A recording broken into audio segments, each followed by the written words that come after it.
Hablaremos hoy de Delia Bacon y de su teoría acerca de la inexistencia de Shakespeare, o mejor todavía, acerca de la nula intervención del hombre llamado Shakespeare en las obras que hoy le atribuimos. El 25 de abril de 1616 se anotó en el registro de la parroquia de Stratford el entierro de Shakespeare.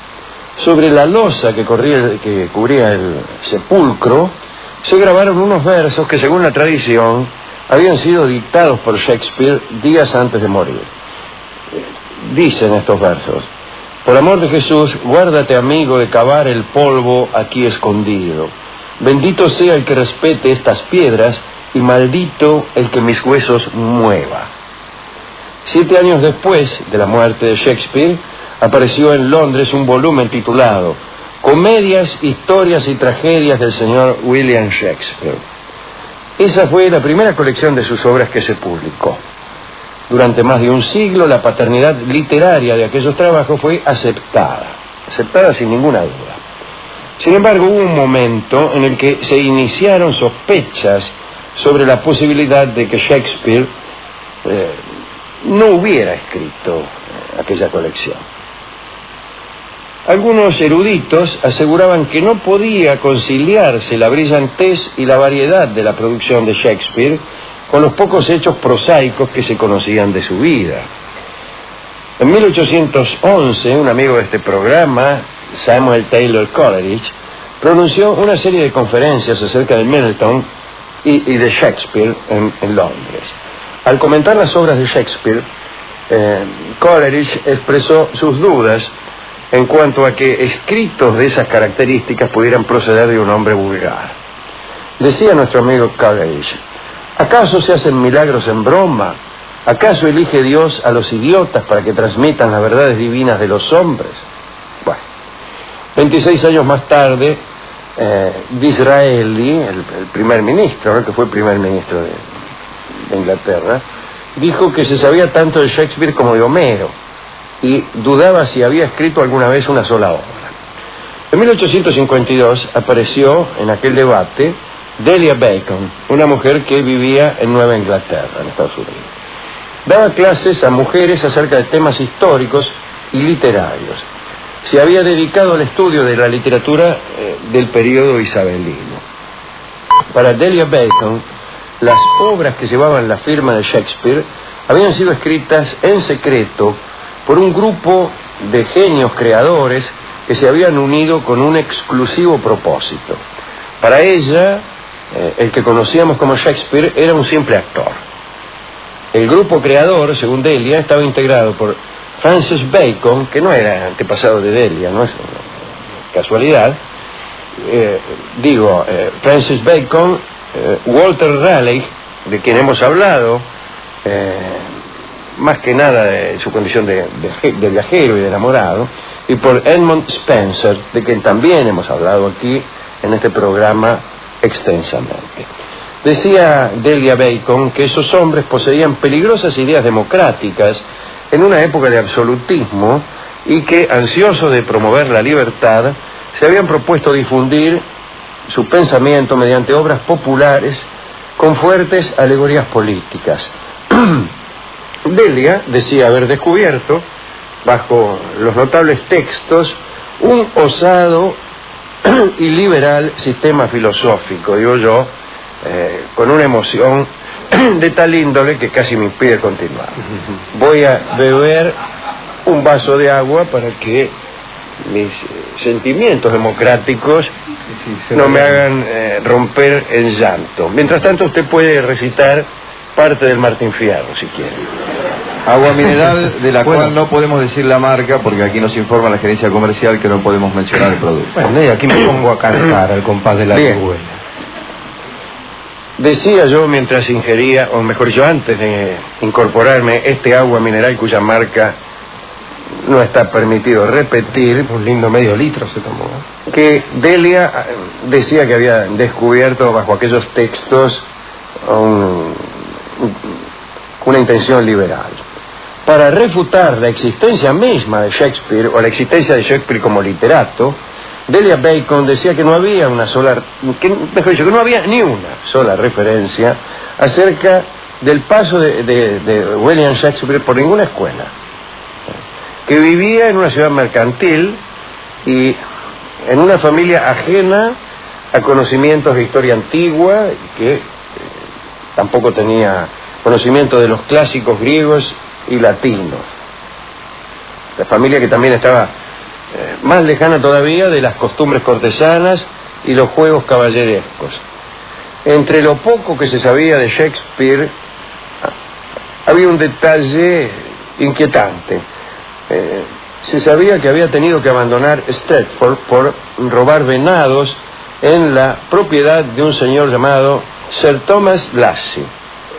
Delia decía también que no había una sola prueba de correspondencia mantenida por Shakespeare con un editor, con un crítico, con un protector. Y sobre todo, no había sobrevivido ni un solo manuscrito. Apenas se habían salvado unas firmas, ella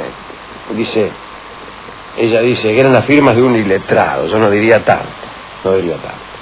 Delia, antes de exponer su teoría, quiso investigar más a fondo el tema y viajó a Inglaterra, recordemos que vivía en Estados Unidos, para encontrar pruebas concretas antes de publicar algo, ¿no? Entonces, visitó el lugar donde había vivido Francis Bacon, examinó la colección de Shakespeare en el Museo Británico, pero tenía la intención de levantar la lápida sepulcral de la tumba de Shakespeare con la intención de encontrar allí documentos que corroboraran su historia.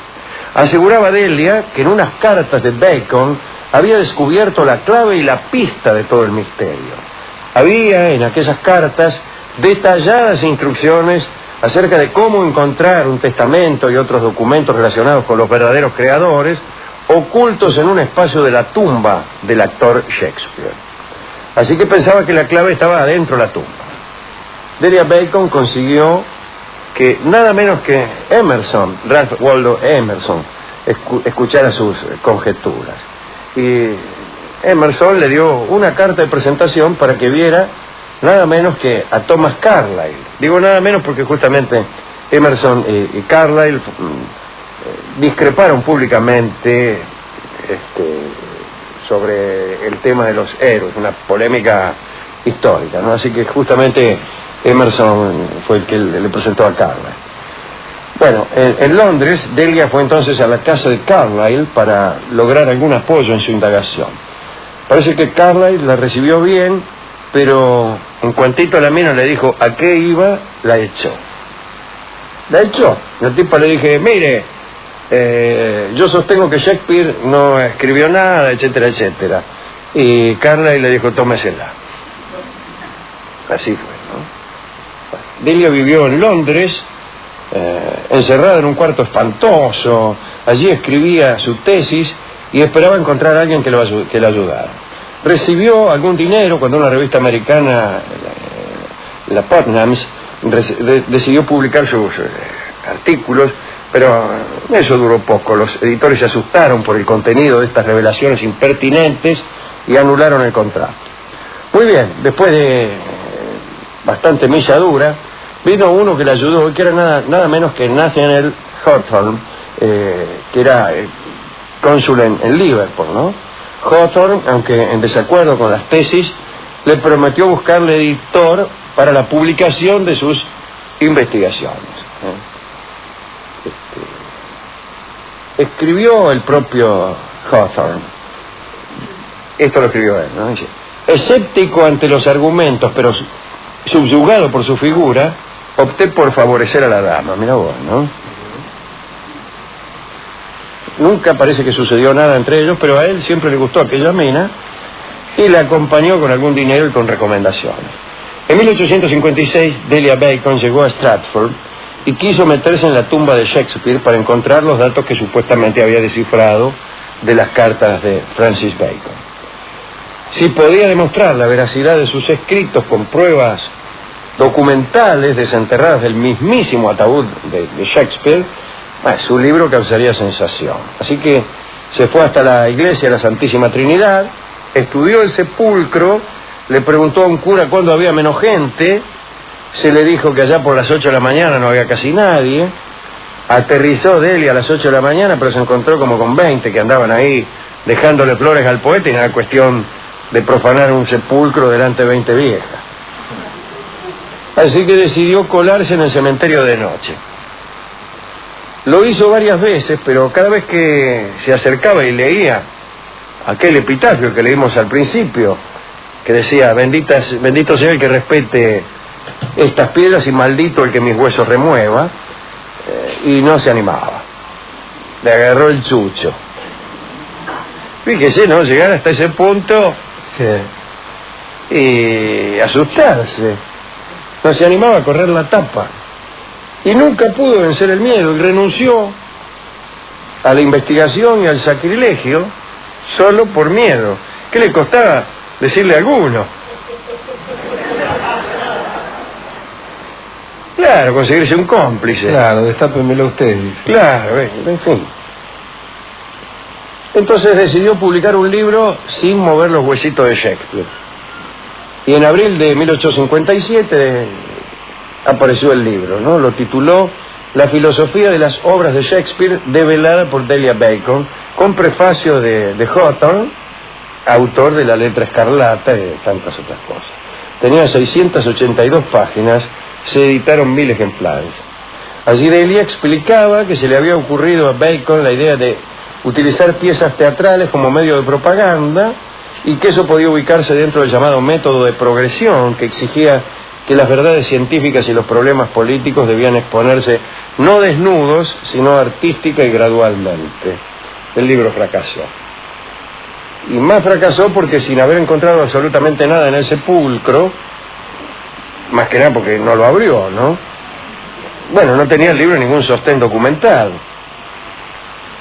Delia no se enteró de este fracaso porque parece que se volvió loca.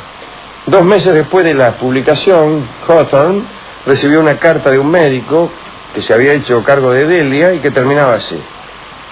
Aquí tengo la carta. Me temo que hay muchos motivos para creer que Delia Bacon acabará decididamente loca. Y Hawthorne no la ayudó esta vez. Ya no era cónsul, había terminado su gestión, y se rajó a Italia. La locura de Delia Bacon parece que alcanzó extremos tan agudos que la llevaron a un manicomio a 12 kilómetros de Stratford. Que el manicomio esté a 12 kilómetros de Stratford en realidad no dice nada acerca de lo agudo de su cuadro patológico. Tiene razón usted. Y fíjese que es rara esta frase. La locura de Delia Bacon alcanzó extremos tan agudos que la llevaron a un manicomio. Eso estaría bien. Sí. Pero extremos tan agudos que la llevaron a un manicomio a 12 kilómetros de Stratford, como si eso enfatizara la locura de Delia Bacon, es algo que no alcanzó a entender. Uh-huh. Estaba tan loco que lo llevaron a 15 kilómetros de Pilar. Pero eso tiene sentido porque podríamos estar hablando del Open Door. Claro. Bien. Después un sobrino de ella, no de Stratford, la trasladó a Estados Unidos y murió, no el sobrino, sino ella, a los 48 años de edad en un sanatorio de Connecticut. Escribió a Hawthorne lo siguiente: jamás hubo autor tan confiado como ella y ninguno fracasó jamás tan estrepitosamente. Una consideración supersticiosa podría inducirnos a suponer que el anatema de la lápida sepulcral de Shakespeare cayó pesadamente sobre su cabeza. Debo decir, dice siempre Hawthorne con la misma voz, claro, debo decir que ella le hizo elevada justicia al buen William. ¿Qué importa que lo llamara con otros nombres? Lo cierto es que nunca dudó de su excelencia. Bien, no era ningún gil. Esa es la noticia que tenemos acerca de Delia Bacon. Después de su muerte, algunos se entregaron a un frenesí de cálculos matemáticos y combinaciones cabalísticas para ver si encontraban las señales que Delia había visto en los textos de Shakespeare. Allá por 1970 se calculó que había 5.000 libros y artículos publicados que dudaban de los escritos de Shakespeare, ¿no? Y señalaban en estos libros a 57 otros escritores de la época como los verdaderos autores. Aquí hemos hablado de esto, Ahí estaban la propia reina Isabel, Marlowe, Christopher Marlowe, el conde de Southampton, la propia Anita Hathaway, que era la mujer, ¿no?, de Shakespeare, un grupo de jesuitas que parece que habían escrito las obras de Shakespeare y habían inventado este nombre por ser parecido al de Nicholas Shakespeare, que había llegado a ser papa. Bueno, infinidad de cosas, ¿no? Todavía hoy, cada tanto aparece un ñato que aporta nuevos datos. E incluso en la ficción hay páginas memorables inventando alguna solución para este dilema que es la figura de Shakespeare. Por un lado, un hombre más o menos vulgar que apenas si litigaba con pelafustanes en Stratford, y las obras más geniales que se han escrito en el idioma inglés, ¿no? Bueno, algunos dicen cosas tales como que uno no puede construir obras superiores a uno mismo. Es una idea interesante, ¿no?, la imposibilidad de gestar obras que sean superiores a nosotros. Interesante, pero a menudo falsa. En la música es muy frecuente eso.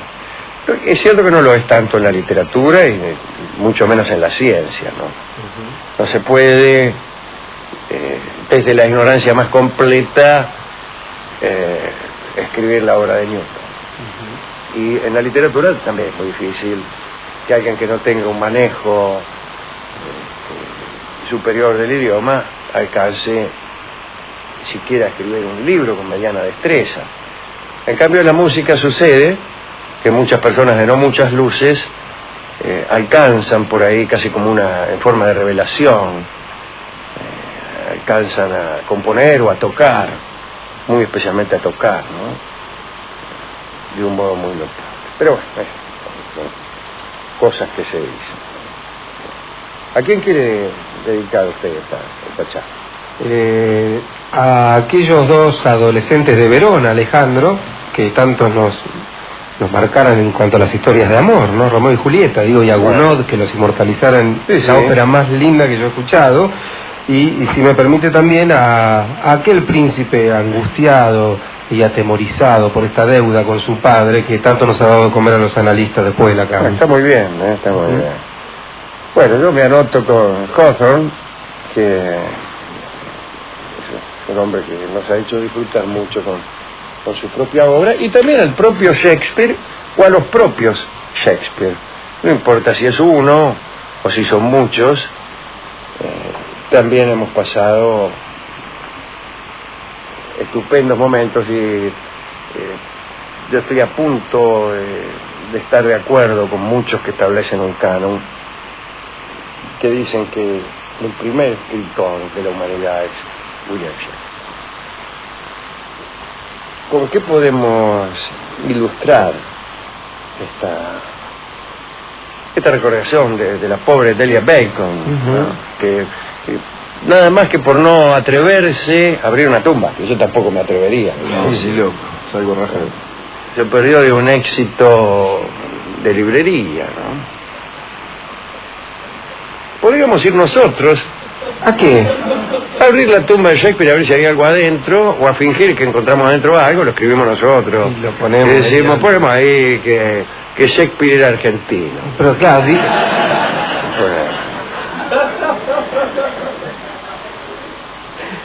podemos incluso decir que obviamente que está enterrado en algún lugar por acá, no nos vamos a ir hasta allá. También podemos decir, claro, que los huesos de Stratford no son de Shakespeare y que en realidad está enterrado en la Chacarita. Claro. Ahí a mano, póngalo. A mano.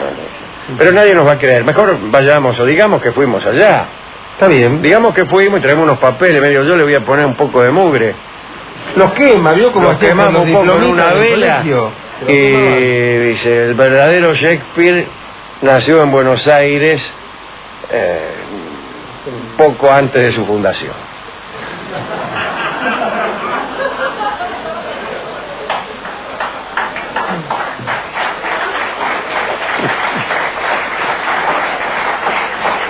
En realidad es la segunda fundación, ¿no? Claro. Pero bueno, está bien. Era difícil nacer en Buenos Aires cuando nació Shakespeare. Era muy... Y más difícil incluso que escribir aquella copiosa obra. Bueno, y también a Cervantes, que según se dice murió el mismo día, el 25 de abril de 1616, aunque como nos hemos encargado de decir muchas veces en este programa, probablemente no era el mismo día, porque los ingleses no habían adoptado todavía el calendario gregoriano, recién lo hicieron casi 100 años después. Y que era la misma fecha pero no el mismo día. Era la misma fecha pero no el mismo día. Había como 10 días de diferencia o más quizá. Bueno, escucharemos entonces la canción de Joaquín Mora, que se llama Yo soy aquel muchacho, compuesta en alusión a William Shakespeare, o a palabras que podrían ser pronunciadas por Shakespeare desde la misma tumba, diciendo yo soy aquel muchacho, aquel que escribió Romeo y Julieta y Hamlet y Como gustéis y el Rey Lear y todo eso. Yo soy aquel muchacho, canta Hugo del Carril. Adelante.